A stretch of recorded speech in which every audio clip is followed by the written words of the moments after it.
Olùrànlọ́wọ́ pàtàkì fún ààrẹ Bọ́lá Ahmed Tinubu lásìkò ìgbà tí ó wà ní ipò gómìnà ìpínlẹ̀ Èkó láàrin ọdún 1999 sọdún 2007 tó ti di ọ̀jọ̀gbọ́n báyìí nítorí pé olùkọ́ni ní iléèwé gíga ìjọba ìpínlẹ̀ Èkó ìyẹn Lagos State University LASU ìyẹn ọ̀jọ̀gbọ́n Dàpọ̀ Thomas ó ti tú àṣírí ńlá nípa àwọn márùn-ún tán jẹ́ ẹ̀mí ààrẹ Bọ́lá Ahmed Tinubu tí wọ́n súnmọ́ púpọ̀ tí kò sì lè fi wọ́n ṣeré kọjá bó ṣe yẹ.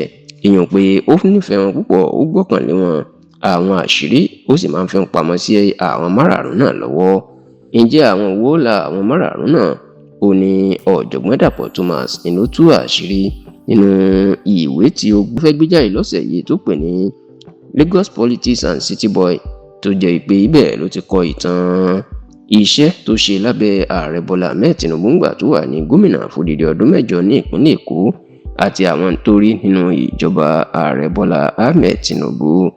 Kì í ṣe ìròyìn mọ́ pé nínú oṣù karùn-ún ọdún 1999 ẹni ààrẹ Bọ́lá Ahmed Tinubu lásìkò yìí ló di gómìnà ìpínlẹ̀ Èkó. Bẹ́ẹ̀ ló ní ó tó jáwé olúborí láti ṣe sáà kejì lẹ́yìn ọdún 2003 kó tó wá di pé ó gbé ìjọba sílẹ̀ ní ọdún 2007. Ṣùgbọ́n o, ẹni tí ó jẹ́ olùrànlọ́wọ́ pàtàkì special assistant fún Tinubu nígbà náà ó ní Dàpọ̀ Thomas, tó sì jẹ́ pé ọdún 8 tí Tinubu fi ṣe ìjọba Èkó lòun náà fi ṣiṣẹ́ pẹ̀lú Tinubu. Bàbá yìí tó ti wá di olùkọ́ nílé ìwé gíga LASU, òun ló gbé ìtàn ìgbésí ayé ẹ̀ jáde, pàápàá iṣẹ́ tó ṣe lásìkò Tinubu, tó sì jẹ́ pé ńbẹ̀ inú ti tú àṣírí àwọn tó súnmọ́ Tinubu kọjá sísọ. Onígbà tí Tinubu wà níjọba ó láwọn kọmíṣánná 5 kan wà tó jẹ́ pé àwọn lẹ̀mí ẹ̀ o àárín òṣèré ó sì fọkàn tán wọn kọjá sísọ, ó sì yàn wọ́n láàyò ní àárín àwọn kọmíṣánná.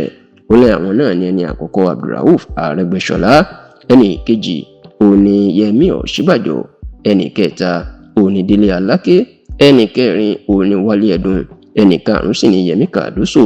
Dàpọ̀ Thomas ní òun ò mọ̀ tó wà láàrin Tinubu àtàwọn márààrún yìí, ó láwọn lẹ̀mí ẹ̀ tí ò lè fi ṣeré rárá. Bẹ́ẹ̀ bá sì ń wo àwọn márààrún yìí, gbogbo wọn ìní wọn ti dé ipò gíga láyé bí Tinubu ṣe ń ga lòun náà fà wọ́n sókè. Arẹ́gbẹ́ṣọlá ó ti ṣe yàtọ̀ sí pé ó ṣe kọmíṣánná Tinubu, ó ti lọ di gómìnà ní ìpínlẹ̀ Ọ̀ṣun. Bẹ́ẹ̀ ni Yẹmí Ọ̀ṣínbàjò òun ṣẹ̀ṣẹ̀ kúrò ní ipò igbákejì ààrẹ lọ́dún 3 sẹ́yìn ni. Bẹ́ẹ̀ ni Délé Aláké òun jẹ́ mínísítà ọ̀rọ̀ àlùmọ́nì lórílẹ̀‐èdè lásìkò yìí. Yẹmí Kàdúsò òun ni ọ̀gá àgbà báǹkì àpapọ̀ Central Bank of Nigeria báyìí, tí Wálé Ẹdùn tó sì ṣẹ̀ṣẹ̀ fipò sílẹ̀ gẹ́gẹ́ bí mínísítà ọ̀rọ̀ ajé ni. Àṣírí ni Dàpọ̀ Thomas tú nípa Arẹ́gbẹ́ṣọlá àti Ọ̀ṣínbàjò, Délé Aláké, Yẹmí Kàdúsò àti Wálé Ẹdùn. Ìpè àwọn mẹ́rààrún yìí ìní ẹ̀mí Tinubu tààrin wọn ò ṣe rí, tó sì jẹ́ pé ó fẹ́ràn wọn kọjá sísọ lásìkò táwọn wà ní ìjọba.